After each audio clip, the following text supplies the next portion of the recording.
Okay, well, thank you very much for joining us this evening. This is the last of our parent Zoom sessions that we're doing for Year 13. So just like to introduce some of the faces who you can see in front of you. Some familiar, I have no doubt, and some new to us who've got some information. So I'm going to start with Andy Walbrin.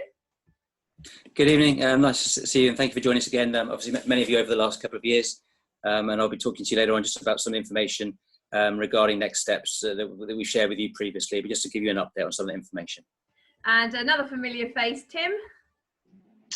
Hello everybody, lovely to be here tonight. I'll be talking to you near the end about a few bits to do with pastoral things. Okay. Thanks, Tim. And to Rachel Heaver-Webb. Hello, good evening everybody. I'm here with my responsibility for exams hat on, so I'm going to talk to you in a minute about centre assessment grades and a little bit about results day and autumn exams. Thank you. And a couple of faces you don't recognise. Rachel Lucas, if I could ask you to introduce yourself, please.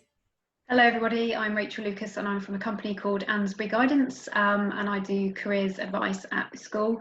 I'll be talking to you a bit later about alternatives to university.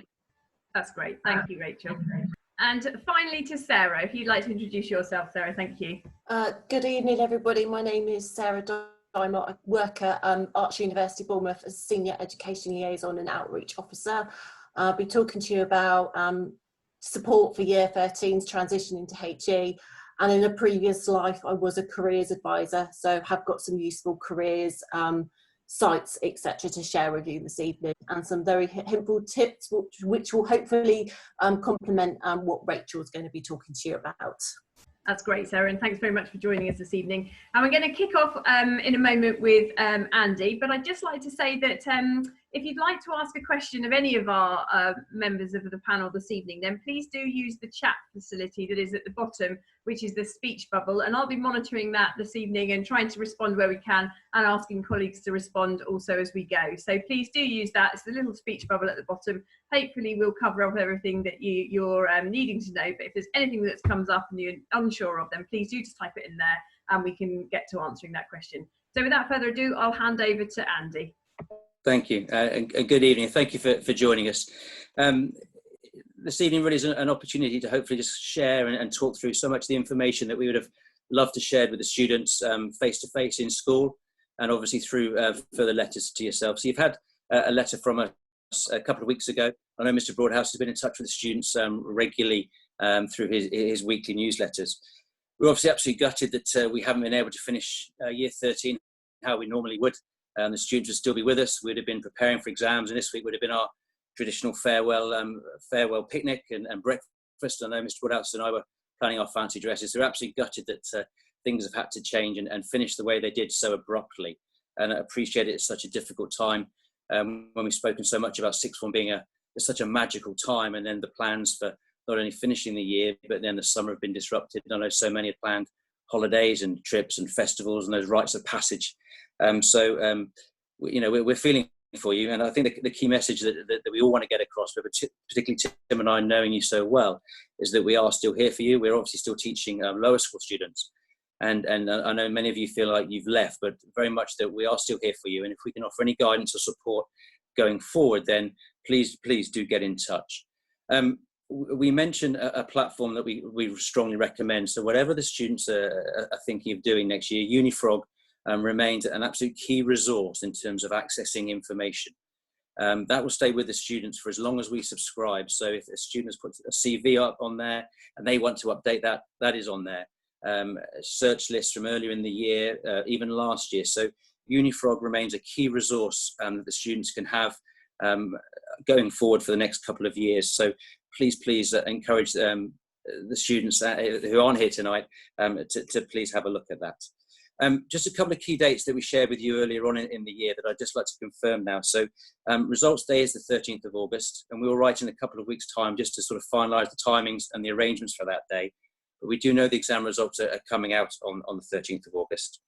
For those students who have applied for university, the 18th of June is the key date in terms of accepting those offers.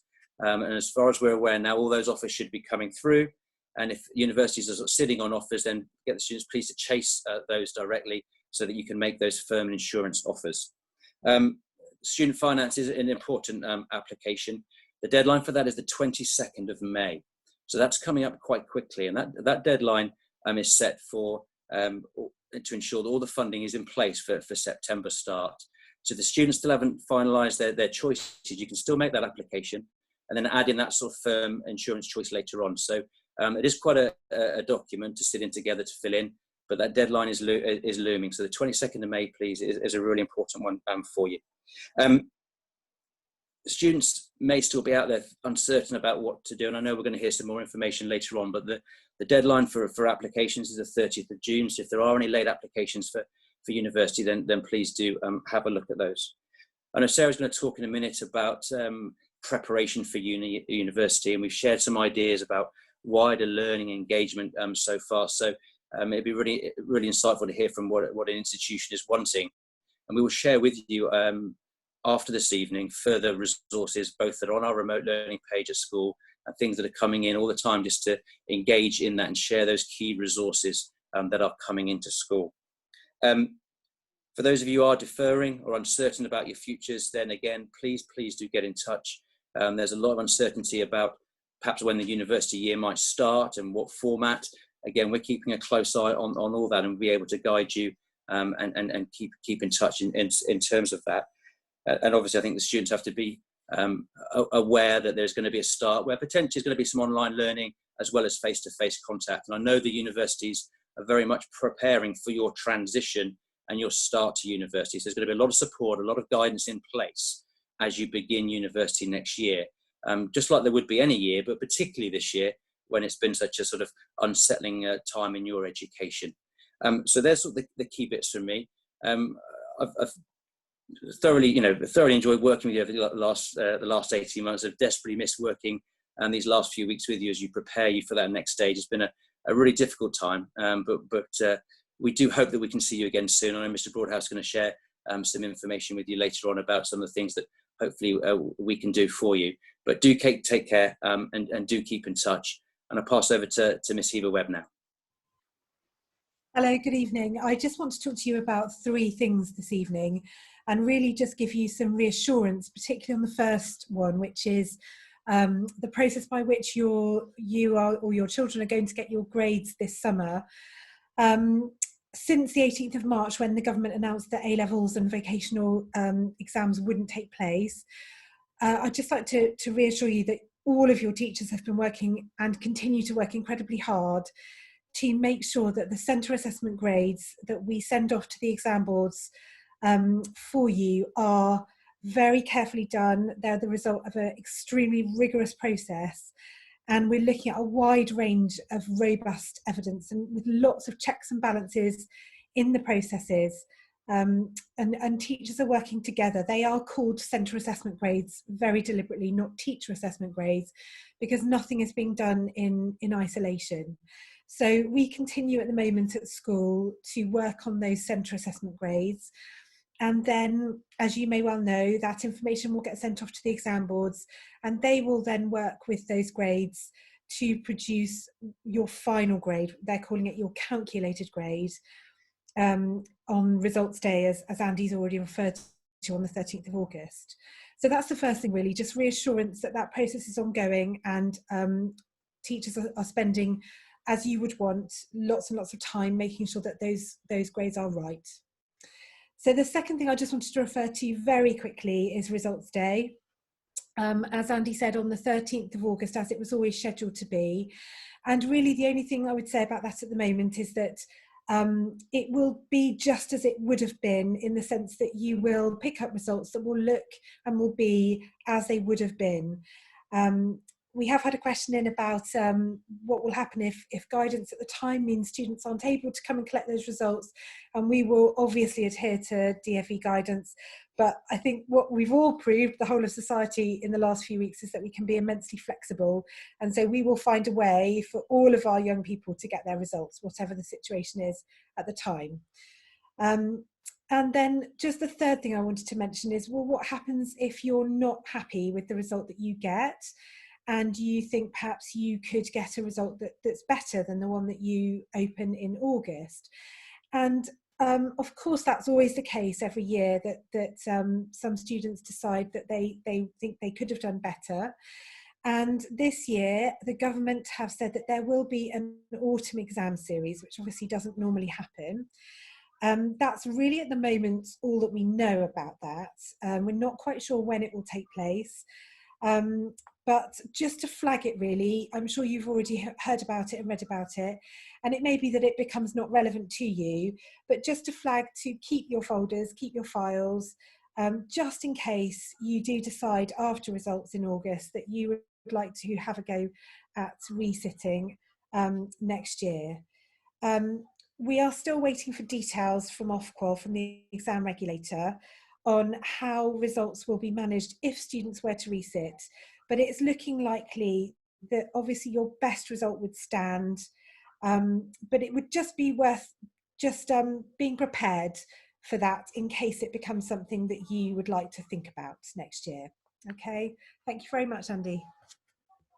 Okay, Rach, thank you very much. And I'm going to just pass over now to Rachel Lucas from Ansbury. I wonder, Rachel, if you might be able to pick up on a comment that's been made with regards to the pros and cons of university now, if you've got a feeling or any guidance on that, along with the other information you have. Thank you. Good evening, everybody. Hope you're all keeping well. First of all, I'd like to address anyone who is thinking about taking a gap year after sixth form and thinking of travelling abroad. As we don't truly know how long the COVID-19 situation will affect overseas travel, I would strongly advise you to think of a plan B. Perhaps full-time employment might be an option where you can look at gaining some transferable skills, for example, problem solving, communication, leadership, team working, etc. Some job websites you could look at are indeed.com and getmyfirstjob.com. Just to let you know, any websites that I mention I can send to the school that can then send out to you. And also, you know, if you are thinking about employment, I'm more than happy to assist with job applications and help with CV writing as well. That's something that I can offer. Another idea might be to look at volunteer work. Again, more than happy to assist with this. A useful website to look at is doit.org.uk. They have some local opportunities on there that may be of interest to some of you. For those of you who don't like the idea of full-time university, but still like the idea of getting a degree, you can still gain higher qualifications via an apprenticeship. And these are still being advertised across many different sectors. I do have a long list, which again, I can make available through the school, of companies that are currently recruiting, and that could be forwarded on to anybody that would like to see it. The larger companies do tend to advertise in the autumn, so it may be that there aren't so many about at the moment, but the smaller companies tend to start advertising in the spring, so now is actually the best time to look for these. And just a couple more things. Some of you may be aware of the eTrust Year in Industry programme. This is an organised paid placement for gap year students. So there's lots of opportunities to take a year out in paid placement in lots of opportunities in STEM subjects, business as well, IT and marketing. If you just go to the Google search engine and type YINI, so Year in Industry, it should be the first website that comes up on the search list. Okay. And finally, for those of you who are struggling during the lockdown to keep yourselves amused, Ansbury, which is the company that I work for, does have a web page with lots of different activities and ideas you can get involved in. Some really great ones on there, and these can range from learning a language, learning a new skill, such as computer-aided design, which I know many of you would love to know more about, or even just completing some online courses. Again, I'll ask the school to send a link to this web page after the meeting. That's pretty much all I've got to say at the moment. So yeah, Thank you for listening. Thank you very much, Rachel. And just before I hand over to Sarah, I just wonder, Rachel, could I just ask you to come back on the appeals question that's just come in? Oh, okay. So sorry, and Rachel Heaver-Webb. Oh, sorry. Yes, of course. Well, the short answer, but not very satisfactory one at the moment, is that the appeals process and exactly how that will look is still being consulted on by Ofqual, the exams regulator. It looks likely that the appeals process will be quite slim and perhaps will be only able to be based on a procedural error, so the wrong data being given or a calculation made wrongly. But we are waiting for confirmation on that at the moment, and as soon as we get any information, we'll send that home. Thank you. Thank you, Rachel. And over to Sarah. Sarah, I wonder if you might also be able to pick up on the question about the autumn maybe resit window for A-levels and what universities are doing about those grades, and likewise with regard to pros and cons of going to university this September. What's your stance on that? Right, okay, so I think that if you are wanting to defer, I think you really need to think through that really carefully, because next year is seen to be a growth year in number of applicants. And that also you may also have to be facing competition from EU students and international students who aren't able to come into the UK university market this year. So I think having a careers appointment, doing lots and lots of research is going to be certainly key to help you make an informed decision. This year, it's a low birth rate, so you've got more chance of going to university, but don't quote me on that. Plus, the government this year has got temporary measure controls, so it's letting HE providers recruit full-time domestic students up to 5% above their forecast for this September. The government has also allowed universities to have discretion to allocate an additional 10,000 places, with 5,000 places ring-fenced for nursing, midwifery or allied health courses to support the country's vital public services. So please do some research, make sure that you're making an informed choice, really. And sorry, what was the second thing you wanted me to answer? It was about universities' take on resits. We had a question come through that was related to how much weight are the universities putting on the actual A-level grades, autumn resits? Would you be waiting? Should you be waiting? Universities, are they going to wait to see those grades if they're resitting? So anything around your take on the need for students to have done the resit or not? I think from talking to the admissions team a couple of weeks ago, and it's still the situation, is that when you receive your A-level results, when the universities receive your A-level results, they are going to be taking the whole picture into account. So they will not only be looking at the results that you've receiving, but they will be looking at your tutor reference, they will be looking at your personal statement. And for example, if you're applying to a course where you've been required to sit an admissions test or come for a face-to-face interview for art and design courses, then they will be taking those notes into consideration. So they realise that things are different this year, and universities are going to try to be as flexible as possible with grades, and really take your whole UCAS application into consideration. In terms of waiting for resets, I'm afraid I haven't had any guidance on that at the moment, but that's something that I can obviously go back to the admissions team and ask for advice on, if anyone is wanting to have some advice.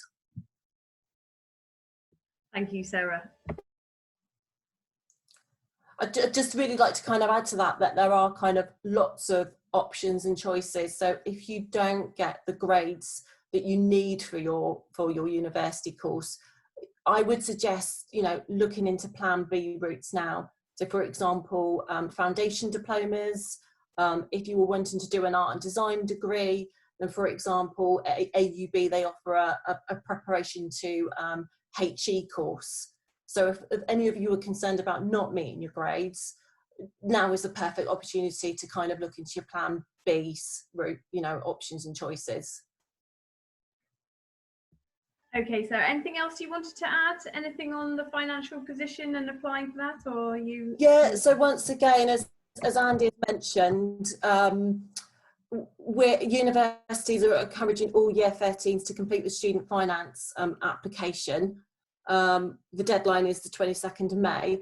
Even at the moment, if you're not thinking of going to university, you would be recommended to apply for student finance. It's going to be easier to cancel that student finance application than it is to kind of try and play catch up with the system. Likewise, I know probably some of you will be concerned about not being able to afford it this year. So if students, parents think that their household income is going to be at least 15% lower than the tax year they've been asked to submit details for, once they've applied to student finance, they can request a current year income reassessment. And on the slides that I've produced, there is the web link that students can access if they want their income reassessed for this current tax year going forward. That's brilliant, Sarah. Thank you very much. And you are local to us at the Arts University in Bournemouth, aren't you, AUB? Yeah, so if anyone is applying to AUB and has got any questions, not just AUB, but universities across the country are there for you. We're open as business, we're open as usual, we're just available but virtually. So please, do reach out to us, ask us the questions. We are definitely here for you. That's great, Sarah. Thanks very much. And I think, Andy, it's fair to say that if students are changing their mind or deciding that actually they would like to apply now to university, that our support for writing UCAS applications is still available through Mr. Totally, yeah. Please get in touch, and that service is totally available, just like it's been all year. So more than happy to proofread personal statements and go through the whole process. Mr. Robinson, Mr. Tim, and myself, we're all here to help. And if I could just add to what Sarah's saying about that preparation as well, in terms of looking at potential online learning, that the MOOCs through UniFrog, they're all there for you as well. So anything like that prepares you in terms of getting ready, thinking about that deferred year, I think that would be really, really useful. Questioning whether you should be doing that. Anything that prepares you for next year is really, really valuable. But yeah, any help, get in touch. Thank you. And Sarah, just one for you. Do you know any details with regards to the clearing process? Have you had any information through about that? Yep. So what's happening is, as Andy's already mentioned, students have until the 18th of June to make their university course decisions. But of course, if you make those decisions before then, please, complete and update your track system as soon as possible. So UCAS confirmation clearing and self-release, it now is going to open on the 6th of July with a new personalised UCAS Clearing Plus service. But I would err on the side of caution because once you go into clearing, you can't go back to your original choice.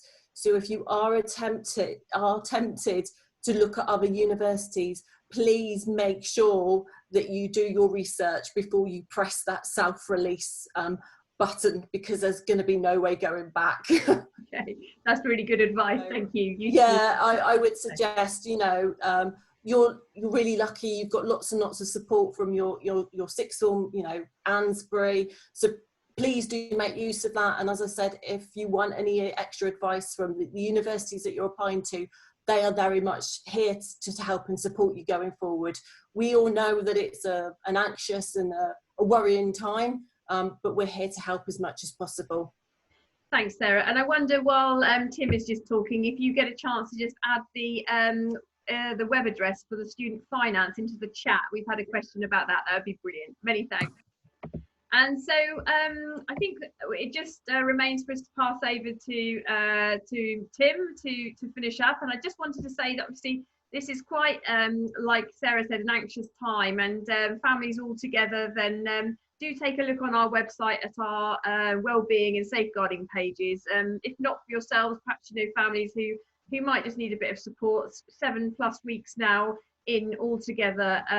It's a difficult time for some. So perhaps if you've not been on the, or you know people who haven't been on the meeting this evening, please do promote that the video will be available on our social media pages tomorrow for them to have a look back at, and for yourself as well to have a look back at if it's of use and interest to you.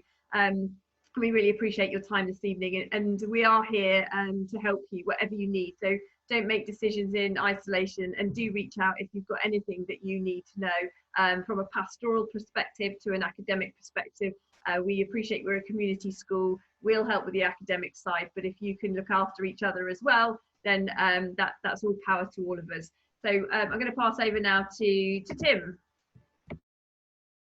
Thanks ever so much, Claire. I'm going to start with the emotional bit, if I can be so lucky. I never imagined that coming to Ringwood I'd take on such a wonderful year group.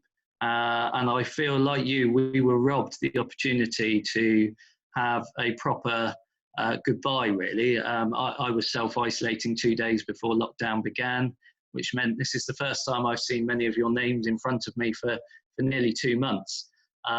You really were a delightful year group to work with, both parents and students alike. And it's absolutely gutting that we didn't have the chance, as Mr. Albryn said earlier, to do some of the wonderful activities we had planned in terms of leaving, like the picnic, seeing our wonderful fancy dress outfits, and also the other things like the graduation ceremony, which at this present time is postponed.